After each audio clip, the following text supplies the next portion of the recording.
Ah, elle revient à point nommé pour nous tenir en haleine. La course au titre en Ligue 1 est plus indécise que jamais à quelques journées de la fin.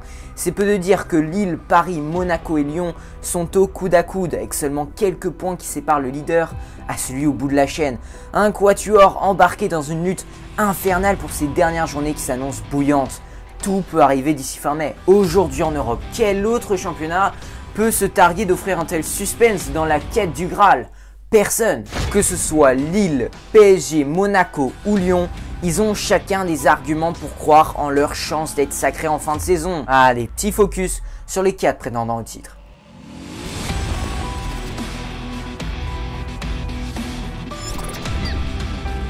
Allez, on commence avec le LOSC. Lille, c'est peut-être la seule équipe qui a réellement son destin en main. En tout cas, à l'heure où je parle. Parce qu'il commence fort avec une rencontre extrêmement importante contre un certain Lyon. Et s'il gagne cette rencontre ô combien importante, il en restera 4 à gagner et c'est bon, ils sont champions de Ligue 1. Mais c'est plus facile à dire qu'à faire. Surtout que c'est une équipe qui a montré qu'elle était peut-être très solide et très régulière tout au long de la saison.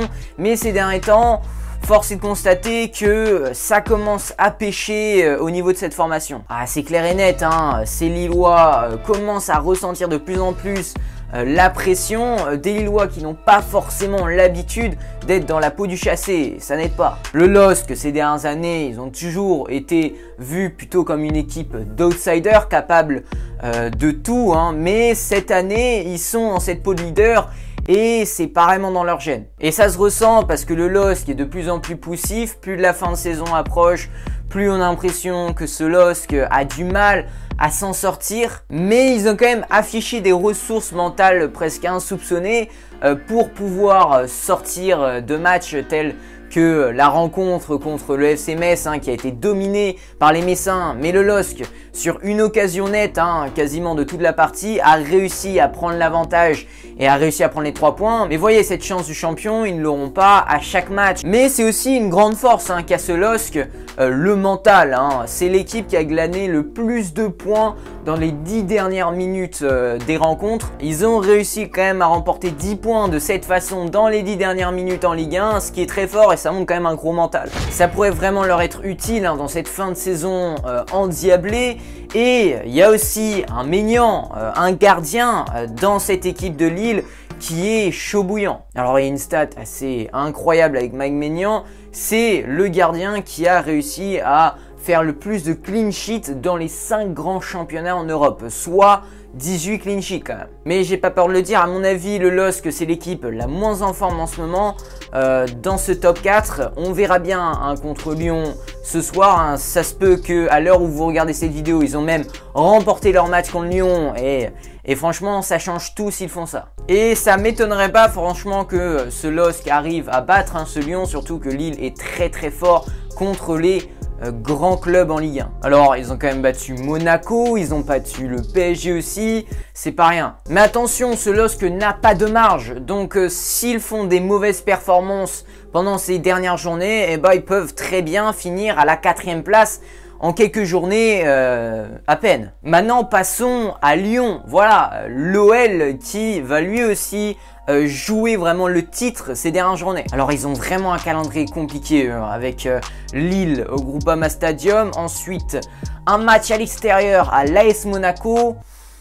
Ah, ça va être compliqué celui-là. Mais d'un côté, on peut voir ce calendrier comme ultra difficile, ultra compliqué, mais d'un autre côté, on pourrait se dire, mais finalement, l'OL, avec toutes ces rencontres ultra importantes directement contre des équipes qui sont en train de jouer pour le titre, ça va leur permettre de mettre directement la pression aux concurrents, aux prétendants au titre. Si l'OL arrive à remporter ces 2 journées-là contre Lille et contre Lyon, franchement, c'est très bien parti pour au moins être qualifié en Ligue des Champions, voire remporter le titre. Lyon peut aussi compter sur des individualités en pleine bourre, je pense notamment à Memphis Depay qui a quand même mis un doublé tranquille contre le FC Nantes. Il est impliqué dans 15 buts en Ligue 1 en 2021, rien que ça. Ce qui est plus que n'importe quel autre joueur en Ligue 1, digne d'un lion. Mais au-delà de ces rencontres capitales contre Lille et Lyon, il y a aussi des rencontres qui peuvent avoir l'air plus faciles contre Nîmes et Lorient. Mais du côté de Lyon, on sait jamais. Lorient et Nîmes sont vraiment pas loin de la relégation. Je peux vous dire qu'avec eux, ça va pas rigoler, hein. Ce sera vraiment des matchs assez pièges contre des équipes qui vont tout faire pour rester en Ligue 1. Et surtout, Lorient et Nîmes ont tenu en échec les Gaunes en début de saison. Ah, ça rappelle de mauvais souvenirs. Et l'AS Monaco, de son côté, c'est l'équipe qui fait la plus forte impression tout simplement ces dernières semaines. L'équipe la plus en forme dans ce top 4. Il y a vraiment le momentum chez cette équipe avec 4 matchs consécutifs avec plus de 3 buts inscrits à chaque fois. Et ça fait 5 matchs qui n'ont pas encaissé de but. Ça fait 5 matchs qu'ils enchaînent des clean sheets. Donc en plus de cette attaque en feu qu'ils ont toujours eu cette saison, ils ont désormais une défense solide. Et c'est ce qui leur manquait en ce début de saison. Ils ont vraiment solidifié cette défense et en plus de ça, vous le savez, l'AS Monaco a une attaque de folie comme chaque année, on pourrait presque le dire. Cette année, c'est vraiment Kevin Folland et un certain Wissam Ben Yedder qui incarne cette force de frappe de l'AS Monaco. Et il faut le dire, en ce début de saison, personne n'attendait l'ASM aussi haut dans le classement. Personne ne croyait que l'AS Monaco allait pouvoir envisager le top 4 et pourtant ils en sont bien à là. C'est l'équipe peut-être la moins attendue dans ce top 4. Et donc c'est l'équipe la moins complexée, ce qui la rend d'autant plus dangereuse. Mais cette jeunesse et cet enthousiasme autour de l'AS Monaco pourrait bien se retourner contre eux. Ça traduit quand même un manque d'expérience assez flagrant. Cette équipe a en moyenne 23 ans dans tout l'effectif et c'est la 3e équipe la plus jeune en Ligue 1. Donc faut faire attention de ce côté-là. Il se pourrait bien que cela pourrait pénaliser la formation de Niko Kovac à l'heure du verdict. Et d'ailleurs, je suis obligé de faire un petit point sur Niko Kovac. Quel entraîneur!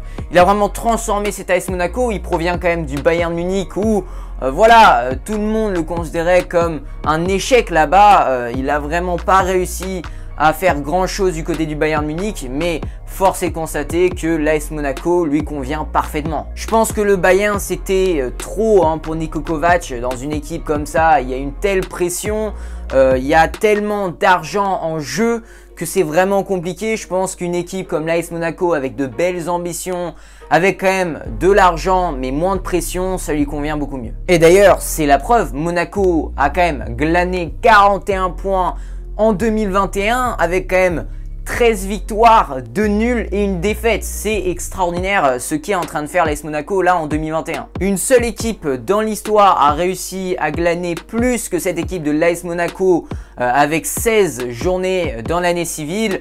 Et justement, c'est l'AS Monaco de 2017. Est-ce un signe? On verra bien fin mai. Et on finit avec le Paris Saint-Germain, bien évidemment. Et force est de constater que ce PSG là, ils ont les arguments pour être champion. Alors déjà, c'est une équipe pleine d'expérience qui a la force de l'habitude avec quand même 7 des 8 derniers titres de champion de France remportés quand même. Un grand effectif qui est renforcé par le retour de grandes stars telles que Icardi, Marco Verratti qui reviennent de blessure. T'as aussi un Neymar qui est de retour sur les terrains en Ligue 1. Un Mbappé incroyable, virevoltant comme jamais. Une différence de but qui est quand même nettement favorable à cette équipe du PSG. Donc en cas d'égalité, ça peut faire la différence. Et ils peuvent quand même remporter de la Ligue 1 en cas d'égalité. Et en plus, c'est un calendrier vraiment simple. Vraiment facile contre aucun des prétendants au titre que j'ai cité au préalable. Donc voilà, ce PSG a les arguments. Mais bien sûr, avec ce Paris Saint-Germain, on sait jamais, il y a énormément d'inconstances. Des fois, je me demande même s'ils veulent de cette Ligue 1. Est-ce qu'ils veulent vraiment remporter ce championnat de France? Parce que on peut se poser la question, il y a des doutes des fois. Surtout quand tu vois leurs prestations XXL à côté en Ligue des Champions contre le Barça et le Bayern Munich et que derrière, ils te perdent un match 1-0 contre le LOSC, quand même le leader de ce championnat, on se pose des questions. Et il y a pire, ils ont perdu contre Nantes, ils ont perdu contre Lorient et je peux vous en citer plein des défaites incompréhensibles. Et d'ailleurs, ce qui explique cette irrégularité, c'est aussi que finalement Pochettino ne peut jamais mettre toujours le même 11 de départ. au Paris Saint-Germain, il y a eu tellement de blessures, il y a tellement de joueurs sur lesquels on ne peut pas vraiment compter dessus sur le long terme. Hein. Je pense à Marco Verratti, à Icardi, à Neymar. J'ai peut-être dit que les Icardi, les Verratti et Neymar étaient de retour à l'heure où je parle, mais à tout moment ils peuvent se blesser. On ne peut pas compter sur eux, vu leur hygiène de vie assez pitoyable. Mais bon, c'est un autre sujet.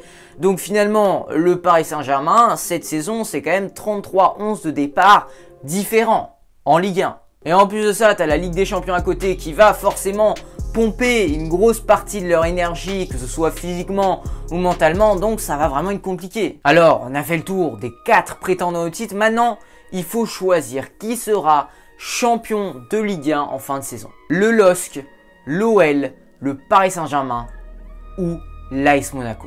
Mais avant que je donne mon avis, les gars, dites-moi, vous, dans les commentaires, quel est, selon vous, le favori qui remportera cette Ligue 1 fin mai? Et bah, dites-moi tout ça dans les commentaires, j'ai hâte de voir ça. Et n'hésitez pas à aller voir dans l'onglet communauté. Je vais également mettre un sondage dans cet onglet communauté pour voir un peu votre avis sur cette fin de Ligue 1, sur les équipes que je viens de vous présenter. Ah là là les gars, c'est vraiment compliqué de choisir entre ces 4 clubs là parce qu'ils ont tous des arguments et ils ont tous des faiblesses. C'est tellement serré, c'est incroyable. On a vraiment de la chance d'assister à une Ligue 1 aussi sensationnelle. L'OL est la première équipe de l'histoire de la Ligue 1 d'être en dehors du podium avec 67 points au bout de 33 rencontres, c'est pour vous dire. Mais les gars, j'ai fait mon choix. Alors les gars, j'ai longuement hésité entre l'AS Monaco et le Paris Saint-Germain. Lille, au niveau du jeu, franchement c'est un peu poussif ces derniers temps, ils sont pas vraiment en grande forme, donc je les vois pas vraiment remporter cette Ligue 1 pour être honnête.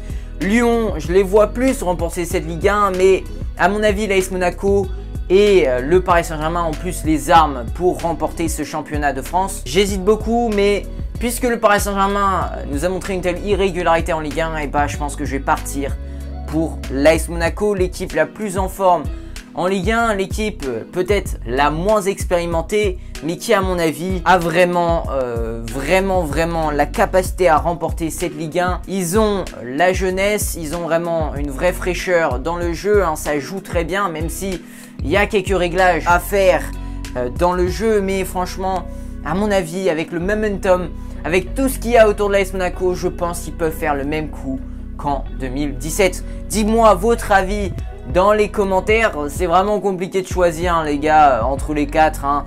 C'est possible que en fait le LOSC remporte cette Ligue 1, tout peut arriver, J'attends vos avis dans les commentaires en dessous. Si vous voulez soutenir la chaîne les gars, et bah quoi de mieux qu'un petit pouce bleu, qu'un petit abonnement avec la cloche de notification, bien sûr, pour ne rater aucune de mes prochaines vidéos.